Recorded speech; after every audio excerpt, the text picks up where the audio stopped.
Back once again for the renegade master. Back once again for the renegade master. Back once again for the renegade master. Back once again for the renegade master. Back once again for the renegade master.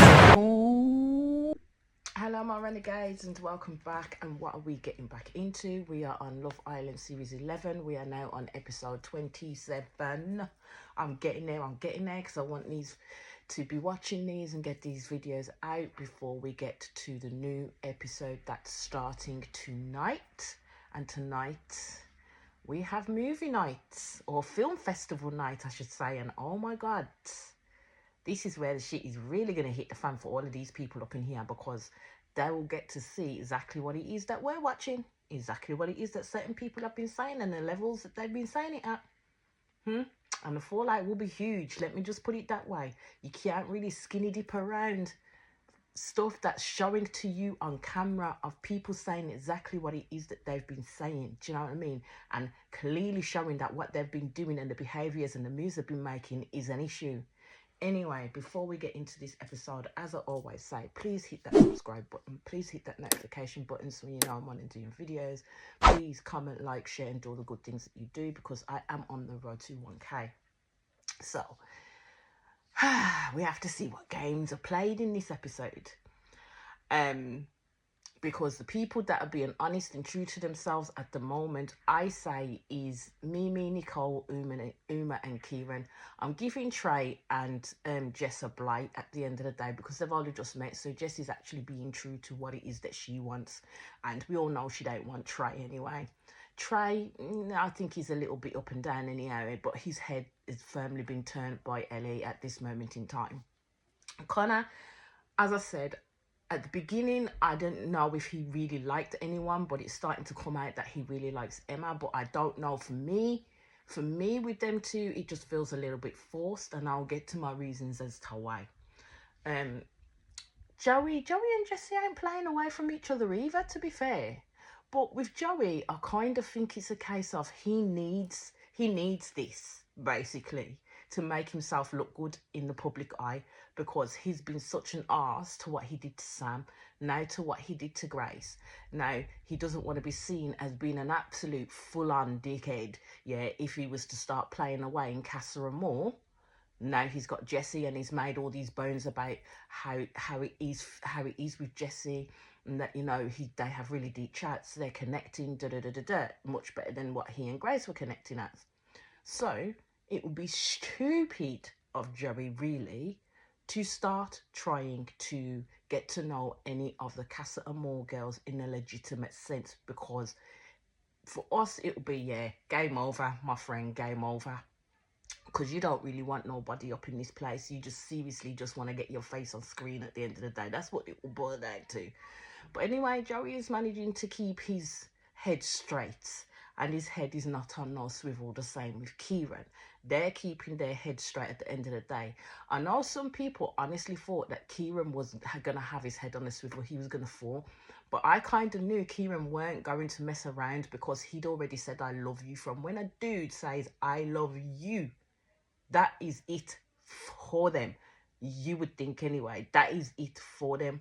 So yeah, there was no way Kieran was gonna fuck about, because yeah, he would have never ever heard the end of it. That would have been it. His life in that villa would have been like over, because Nicole wouldn't have been able to cope with that shit in the slightest. So you see them get up in the morning, and Kieran basically asks if there was any smooching or anything like that. Some of the couples are there chatting about, yes, there was some smooching. So he turns to her and says, was there any smooching on your side? Will's silent. That's all the answer we needed, because we already know you were fucking lipsing that girl up and down the whole freaking night, Will, before you went to sleep. So you know what? Uma's gonna find out either way. Uma will find out either way. So we have Mimi now showing some of her doubts on the mechanics of how Ayo may have kissed Jessica in the challenge, because it was only Ayo that kissed Jessica, and twice. Okay, so now Mimi's having to make sense of it in her head as to why he would pick her twice. The man likes her. That's all there is to it, Mimi. The man likes her. He's not given no reassurance to Mimi. Mimi's been herself and taken this man at face value.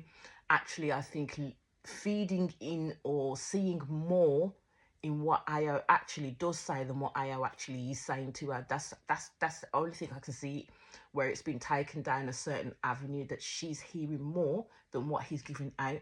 But from when someone is sitting there and telling you that they're happy with you and they don't see anything wrong with your relationship in that sense with them, and you don't know if anything else will happen from that in terms of if someone else was to come in, even though Mimi wanted that reassurance, Io didn't give it to her. So I think on that sense as well, Mimi should have erred on the side of caution, but she didn't, because she likes him. At the end of the day, you can't blame her. She likes him. I'm going to say you can't blame any of them wanting to get to know people in the island. That's what it's there for at the end of the day. That's what you're there for, to check your connection is actually that strong with the person that you're with, or is it stronger with somebody else. For me, it's just how they go about it. There's no need to give false hope to somebody else if you know for sure that if someone else was to come in you and you like them, you are definitely going to try that and explore that with them. And literally, they're not saying nothing to your other person, but go about your business doing that. That's the thing. That's the issue that I have with Io. He, the stuff that comes out of his mouth, he just lies. He does. He says that he's staying true to himself. He says that he's wanted to make himself happy. Albeit, yeah, make yourself happy. You can't make other people happy. You have to make yourself happy. But it's just the way in which he goes about his shit.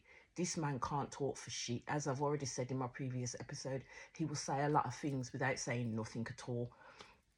So Matilda is aware of how much Jess does like Hugo, because they do have the conversation beforehand. Because as it comes up, we do see, I think it's in this episode, where Matilda's having this like kind of flirty banter chat with Hugo, and it is Hugo that is saying to Matilda that, you know what, she is his type to a T. It is Hugo feeding into Matilda. It isn't Matilda telling him, oh, I like you because of this, can we do this and do it. So she's not. All Matilda is doing is actually seeing if there was something probably, or exploring if there was something probably a little bit stronger with Hugo than it would be with Sean, because I don't think Matilda was planning on turning away from Sean in any way, shape or form. She was doing exactly what you would do in Casa Amor, and that's getting to know the lads there and seeing if, you know what, if there's anything there or not, or is if there is something there, is it worth ruining what you've got with someone else at the moment and taking that person with you. So for me, I would say Matilda is within her rights to get to know whoever and talk to whoever she wants to know. I think Jess needed to cool her jets a little bit and stop being so possessive, because Jess was showing her possessive side over Hugo, where she was basically cursing out Matilda, while Matilda was sitting there talking to her. She knows she knows I like him, she's seen me happy, and now she wants to come and take it. Why is she doing this when she's got someone over the other side? She's got options. I don't have any options. This is what Casa Amor is all about, love. This is what Casa Amor is all about, and you should be prepared for all these guys to get to know all the girls in there, and vice versa. So for Jess to get mad at Matilda for even just talking to the man, even though Matilda did, because at first I thought she didn't, but she did at the beginning say that she does like the look of Hugo. So she did mention it, that actually she may like Hugo and she does like Jake. So Jess and Matilda did like the same boys, but Jess gravitated more towards Hugo than with Jake. You kind of see Blade really putting it on Grace, like laying it on thick. Yeah, because I think Blade automatically believes that he does have Grace in the bag, because he's been chatting to her a lot. She's been gravitating towards him, but Grace also likes Messiah.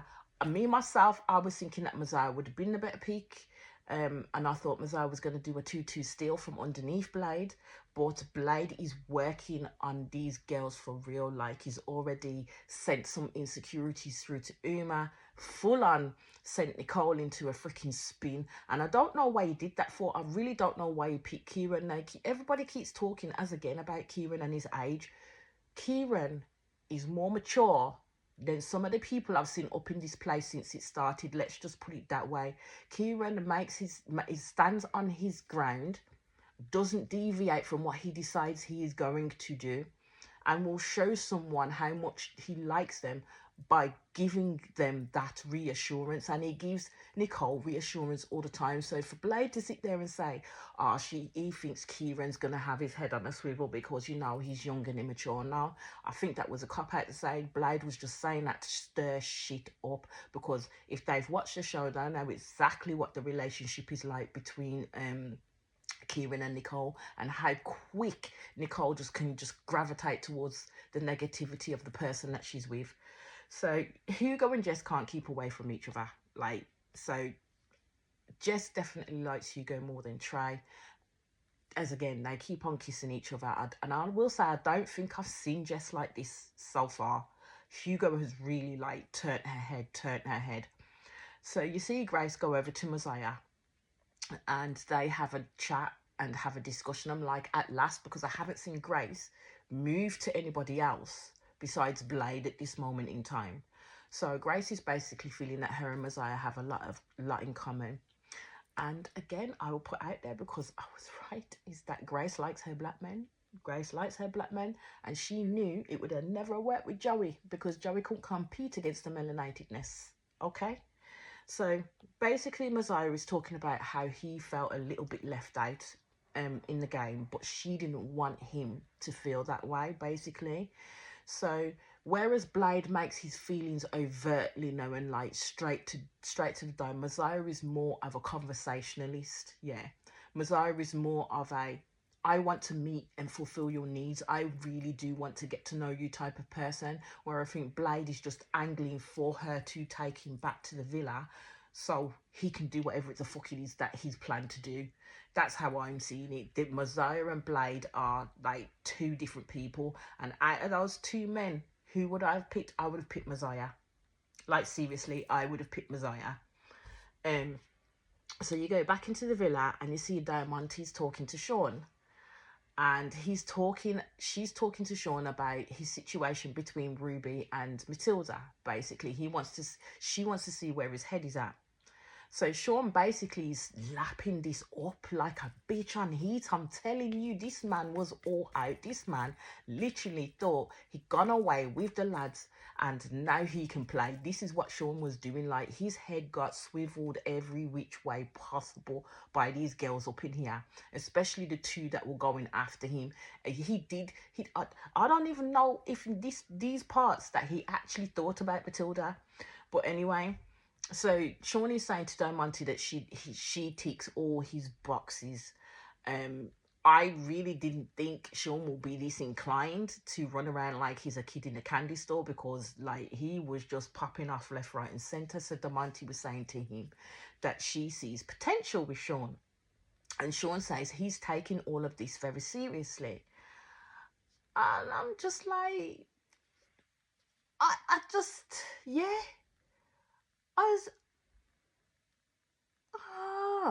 I was like, I wouldn't have imagined Sean to do that. But no, when Sean was talking about the fact that, he did cheat on a girlfriend, and this was I don't know if it was on a lad's holiday or on a night out, and he ended up kissing this other girl and stuff like that. I see why. I see that part now. So you see, Will is talking about how he wants Uma and doesn't really want to change what he has with her. And I'm like, Will, you could have fooled me, because I'm thinking, is it the guilt setting in to you now, my guy? Is it setting in the fact that now you have the realization that Uma will not be over in Casa Amor getting to know no other guys? You realize that she will be sitting there waiting and counting down the days to get back to your ass. She will not come into that freaking villa with nobody on her arm. I think that's where the realization has hit with Will, because he's been doing all sorts of bits with this girl and it hasn't stopped. All I'm gonna say, his all sorts of bits in this villa has not freaking stopped yet. Even though he may have those feelings coming to the forefront, I think at the moment he's trying to ignore them. So he's chatting to Lucy, saying about how he wants to see if he's able to build a better connection with Lucy. Will brings up the fact that Uma was quite reserved, and I said she was but Will understands why, and everybody understands why Uma was reserved in the beginning. She did the same thing to Ayo, and Ayo failed at the first hurdle. So it takes a lot for Uma to open up to someone, to show them that side of her, because she's only doing that under the guise that, you know what, this is the person that I really, really, really am connecting with, and I really, really, really want to get to know on a deeper and a more emotional level. And that's how she's seeing it with Will. And for Will not to say that and then talk about how reserved she was is a piss take. Don't compare apples to oranges. Just because Lucy sucked off your face so quick, yeah, her and Uma are two completely different kettles of fish, okay? Uma has her self-respect and where she stands and what it is that she wants to do and fulfill. And Will needs to respect that. Basically, all I thought with this episode, Will talks too much. He really does. He's now starting to make his excuses for the rubbish that he's doing right now. And I'm kind of like, he does realise, like, the girls are coming back here. He's going to have to face the shit that he's doing up in this place right now. So Ruby and the girls, and I think Diamante's there, and they're all having a chat. So that's when Diamante jumps in and basically says that she thinks she fancies Sean. Ruby went off and she says, and Diamante was like, well, what's that about? Ruby saying she ain't here to be in no rubbish at the end of the day. So if he wants to get on and crack on with Diamante, fine, but she needs to find out the truth, basically. Me personally, I really don't think Ruby and Diamante actually are into Sean.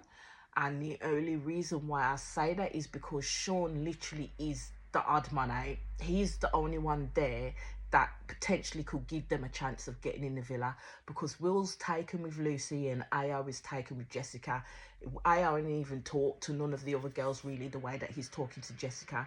You got Kieran, who is closed off completely, not a bean, and you've got Joey, who's decided that he is going to give it a this go with Jessie and is showing that, you know what, I've got restraint. I don't want to really get to know any of yours in that sense.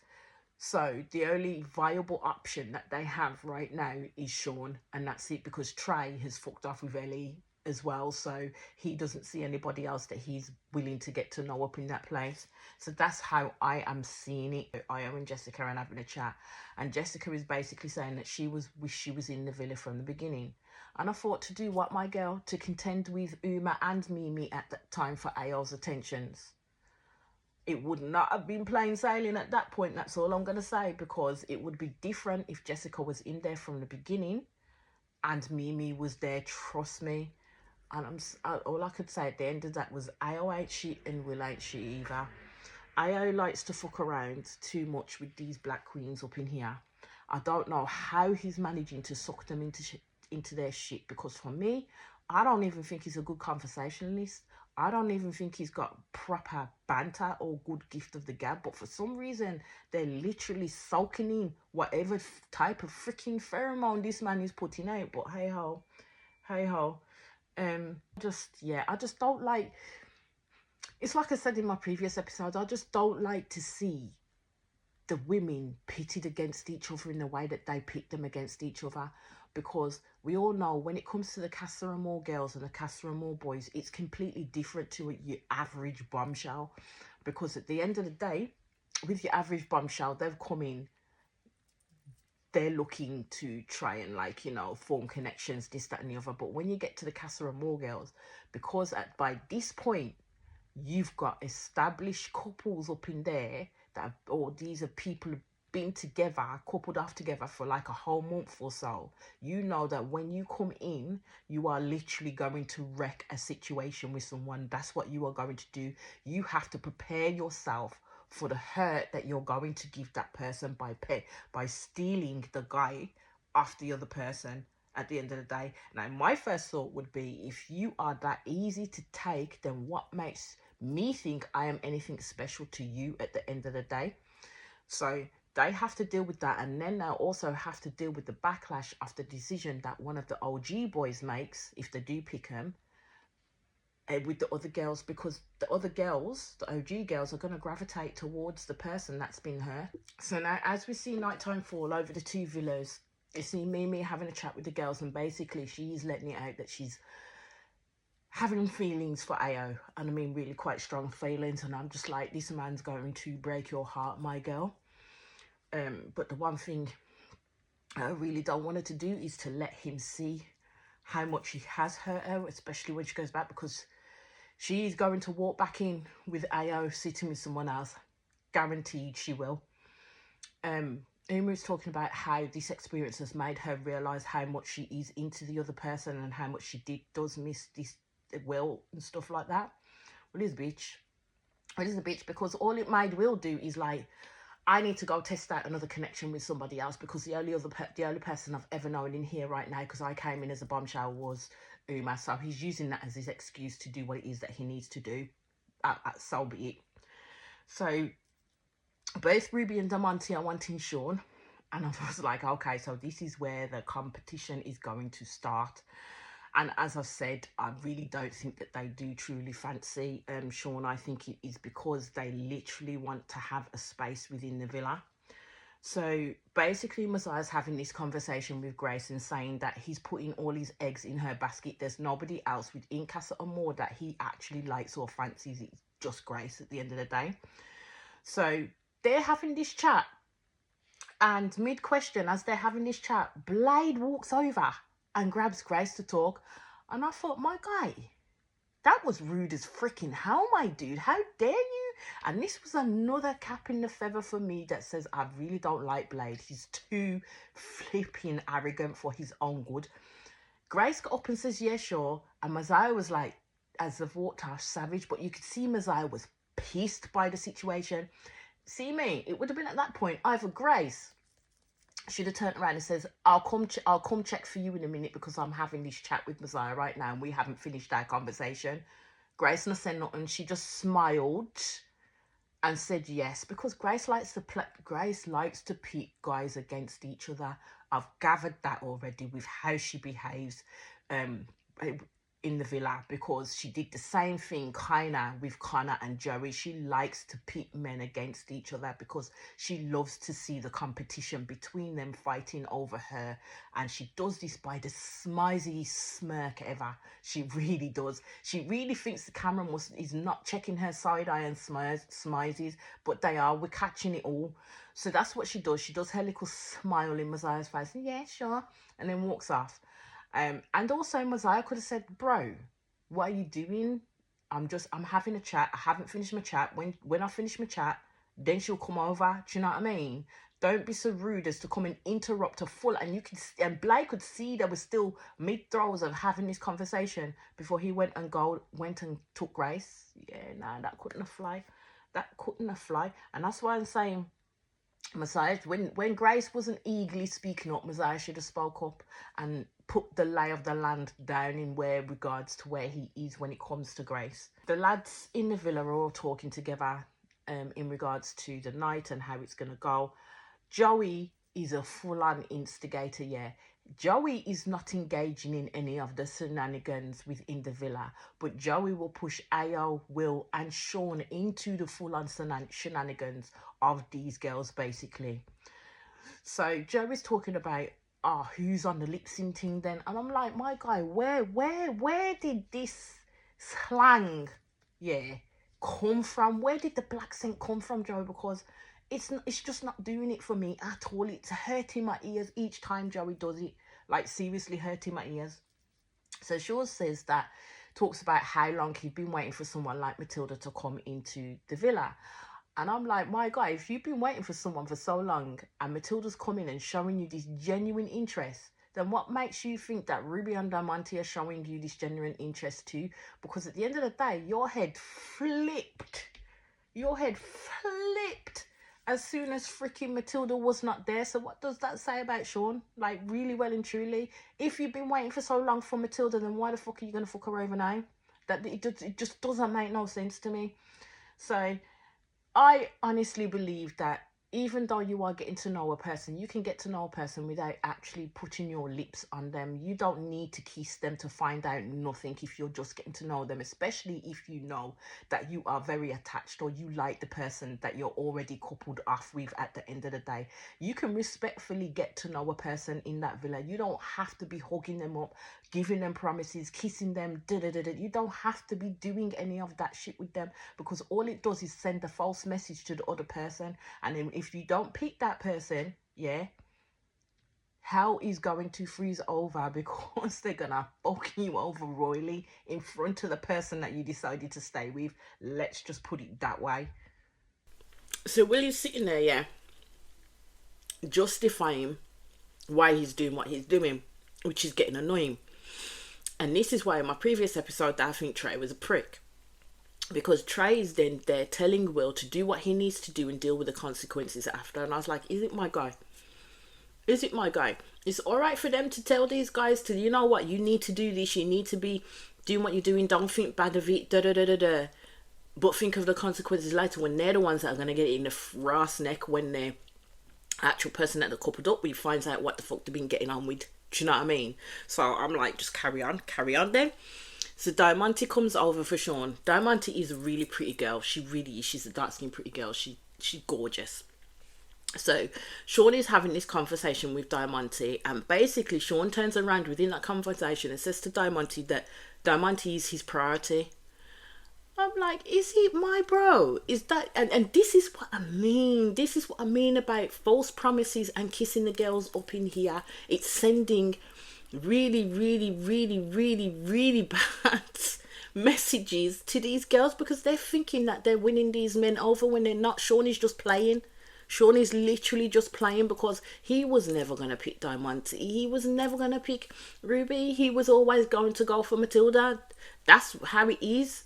So they're mid-conversation and Ruby comes to take Sean and I'm like, what is wrong with these people and not having the courtesy to wait until someone's finished talking before you go pull them for a chat? Because I think it's rather rude, people doing that. Don't come interrupt me mid-sentence when you see me chatting to this man right here, sir.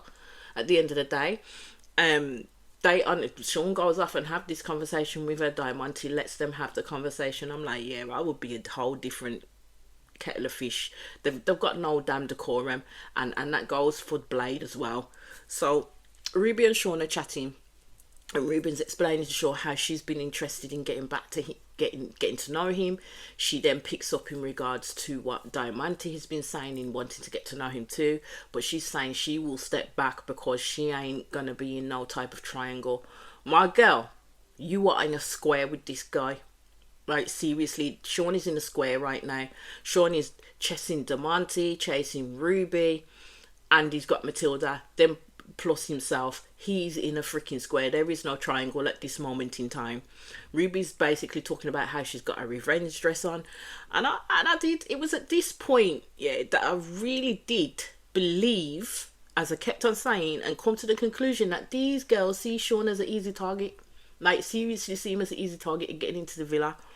So now we go back to the Casa Amor. And basically you see Blade and Messiah having a talk. This is before Grace comes and interrupts them, because before that Grace is talking to the girls about Messiah and about Blade and says how she's kissed Blade, but the girls are saying, well, maybe you need to kiss Messiah to see where things are going with him, to like see what that kiss will tell you. So Grace is like, okay, I'm on it. She's of course she's on it. I mean, Messiah is a good looking black man, come on, of course she's on it. So Messiah, going back to Messiah and Blade having this chat, so Messiah does pull up Blades, respectfully so, and tells him about how he interrupted him was hella disrespectful. And Blade was sitting there like, well, what am I supposed to do? Was I supposed to sit there and wait for 2 hours? You two could have been sitting there for 2-3 hours. Am I supposed to sit there and wait until you finish? Yes, my guy, yes. That's what you were supposed to do. That's called courtesy, yeah.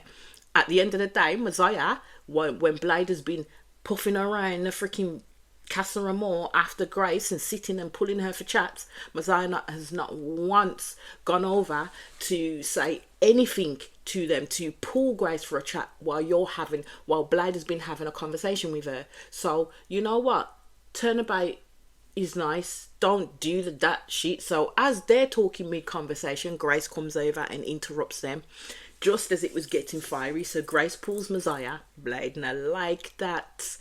So basically she wanted to make the effort and speak to him.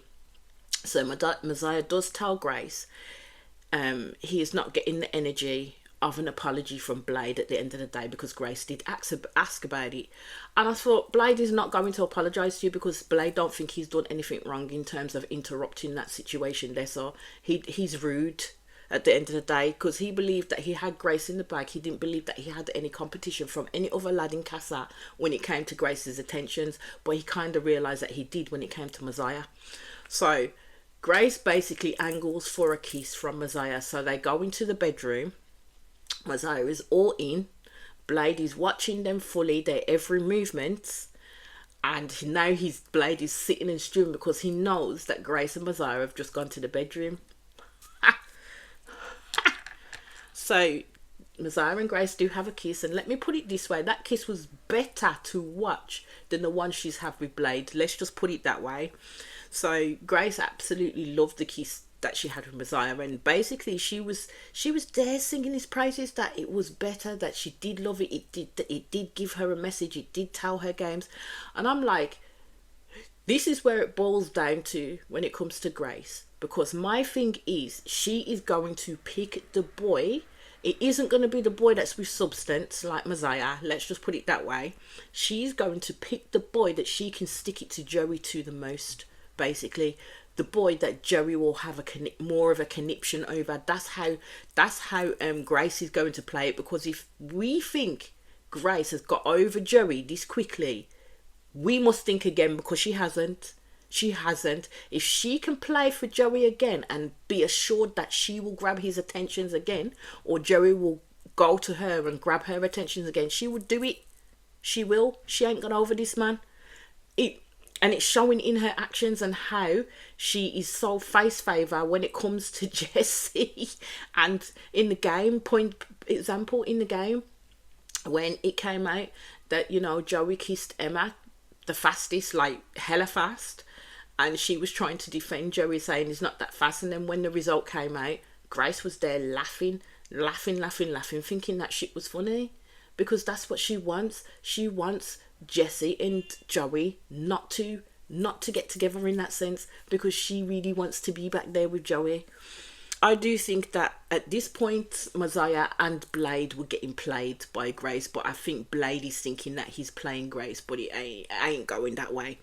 So you do see back in the villa, Connor and Emma are chatting, and it was Emma that knew Joey from before. I kind of thought it was Ruby. So Connor basically put it out there that he wants Emma in his bed. Do I think Emma likes Connor? No, I don't. I don't know. I think there's probably some attraction there.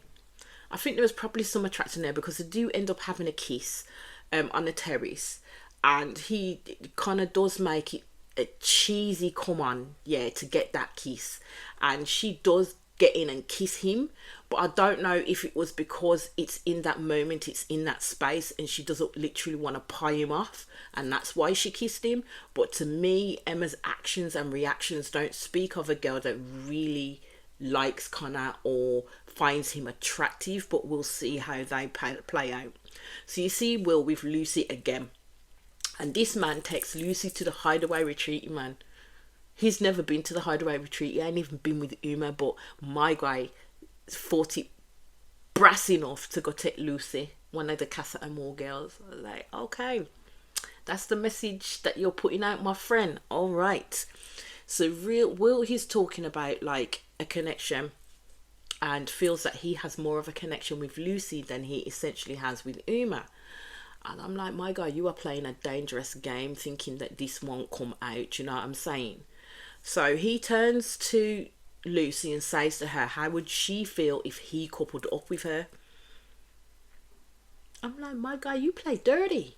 So Lucy said, of course she would love to. Now, to me, that would give the impression to Lucy that Will is all about her, and Will is going to pick Lucy at recoupling when the girls come back. So Uma essentially, ergo, would have been single. That's how it would have come out. Yeah. But Will thinks he's playing the best game ever. Will thinks he's having his cake and he's eating it. Will doesn't seem to realise that this shit, if you've known bloody Love Island enough, will come out in the wash. Do you know what I mean? It won't stay in the dark. It will come to the light. Yeah. Will disrespecting Uma all over the place, and Ayo is disrespecting freaking Mimi all over the place as well. I just can't. So Ayo texts Jessica to the terrace. We all know what's going to happen on the terrace. Ayo is carrying on hella shady. He really don't care about Mimi at all. He didn't care about Mimi in the slightest the whole month he's been with her, really. Mimi was just a stopgap for someone else coming in and for him getting to know them. Because I don't know how Ayo can compare a full-on connection that he says he has with Jessica on I think has it been 3 days or a couple of days that they've been there, to a month-long connection with Mimi. Because Ayo didn't really want Mimi. She was just a holding place. That's what Mimi was. She was just a holding place for Ayo, because there was nobody else in that villa that he really wanted to get to know, or could kind of twist his head away from Mimi at that stage. Ayo was biding his time. That's how I see it. Ayo was biding his time. And I just and it was at this point I was just thinking that if Mimi comes in and allows Ayo to play in her face while she sits there and waits for him, the way she did with Uma and gave him that grace, it would be shame on her at that point. It would be shame on her at that point, because I'll be like, yeah, Mimi, don't do yourself that way. Not do yourself that way. Not for this man anyway. It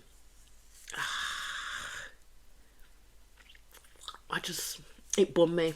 I ain't gonna lie, it bummed me. All of this bit with him, it bummed me. So he's basically trying to say to Jessica that things are good between him and Mimi, but he's not getting a certain energy from Mimi. Yeah. So I'm like, if that's the case, then you need to start wasting Mimi's time, because at the end of the day, you're saying this to Jessica, but you've never said it to Mimi. Ayo has never said this shit to Mimi at all. So Will basically is saying that his head is fully gone. And Will says he thinks about Uma. He's been thinking about Uma a lot at this point. I said, no, you haven't, my guy. The only thing that you've been thinking about Uma on is to try and compare her to Lucy, and you can't do that. So now he's starting to feel guilt. And I'm like, once guilt hits, that's it. Put paid to anything else you had with Lucy, it ain't gonna happen, because now Will is feeling guilty, because as I said already, he's come to the realization that Uma ain't playing away over in Casa. He's come to that realization. Yeah, Uma stayed true to Will, and Will has not stayed true at all, and he's realized that. So Ayo is really like, Ayo is annoying me. Ayo's annoying me. He really did say Bon Mimi. So Jessica really thinks Ayo is the one for her. Now we have Sean playing games with Diamante, and he went in for a kiss, so he's there kissing Diamante. And I'm just like, are these girls like seriously willing to sell their souls just for a bit of action on Love Island? That's how it's coming across to me. That is really how it's coming across to me, that these girls are willing to sell them souls, being in competition with each other, yeah, just to get a bit of action on the villa, even with men that they don't even probably like. We go back to the casa. Uma and Mimi are chatting, and Uma is speaking life into Mimi to basically say, we need to remember who we are. Mimi says, yes, we didn't have that closed off conversation between her and Ayo, but basically she sees herself as Ayo's girlfriend in that sense. And basically this was the ultimate test for them, because Mimi is saying if he has no self-control, then it's a no for her. My gal Ayo has no self-control, and the way how he dealt with Mimi when he dealt with Uma should have told Mimi all she needed to know. Like, seriously, all she needed to know. And then even after that, should have told Mimi all she needed to know, because Ayo speaks in riddles, like, seriously. And even Jessica had to pull him up on it. So you see, back to the villa, Ruby and Sean having a discussion. So Sean decides to tell Ruby that he kissed Diamante. And then Ruby's first thought is, or question is, well, did you kiss her or did she kiss you? Who the fuck cares who kissed who they kissed? Okay. It was a done deed. They both engaged in that activity. They both kissed each other. I I really don't see how Ruby can be all that bothered, because Diamante is doing exactly what she came in there to do, the same way that Ruby should have came in there to do exactly what she wanted to do. But I think, again, Ruby is one of those girls where she has self-respect, and she ain't willing to let no man make her look like a dickhead on any type of show at the end of the day, or presented to anybody. And that's what she's doing. She has standards, so I'll give Ruby props for that. She has proper standard. So as they're all bedding down for night time, you see in the villa, Diamante and Sean are in bed with each other. Ruby is not happy. Joey goes on the daybed. Kieran is sleeping by himself, and Sean and Diamante be really kissing up in that room. Let me just put it that way. But back in Casa, Jess did say to Matilda, when Matilda was telling Jess in terms of what Hugo said, I don't know why Matilda went and told Jess what Hugo said at the end of the day, because she knows that Jess is really into Hugo, so he didn't make no bones. And then Jess was saying how muggy it was and da-da-da-da-da, and that she weren't going to kiss him again. 2 twos, Jess be kissing Hugo up in that bed, so she like any new penny. She couldn't even stand on her word when it came to bedtime, that she was all over that dude. Anyhow, it comes to daytime, and all Kieran wants is Nicole back. It's all he wants. I'm glad Joey's actually doing the right thing for once, but we'll see how long that lasts, because I think that, as I said, there's a different motivation behind why Joey's doing what he's doing. Mimi is hoping that Jess and Matilda will have a chat with each other rather than leave it. I'm just like, there's no love lost between Jess and Matilda at the end of the day. They might as well leave it where it is, because Jess is one of these girls where if she's interested in a lad, she becomes possessive. She don't want no one to talk to that person. It's kind of like, as I always keep saying, I licked it first, it's mine. That's Jess's mindset at the end of the day, and I think she needs to calm her tits when it comes to this situation, because Casa Amor and the bombshells there are completely different to your ordinary bombshells. And to be fair, I don't see nothing wrong with Matilda actually having this conversation with Hugo. She was respectful with it. She weren't overly flirty with the dude, and it was Hugo who was saying certain things to Matilda, not the other way round. You know what I mean? Sean is basically talking about how he wants no shapes, and I'm like, my guy, you're in a square, so you've got a major shape there that you have to like loosen some of the debris off of that and make a decision on what the fuck it is you're going to do.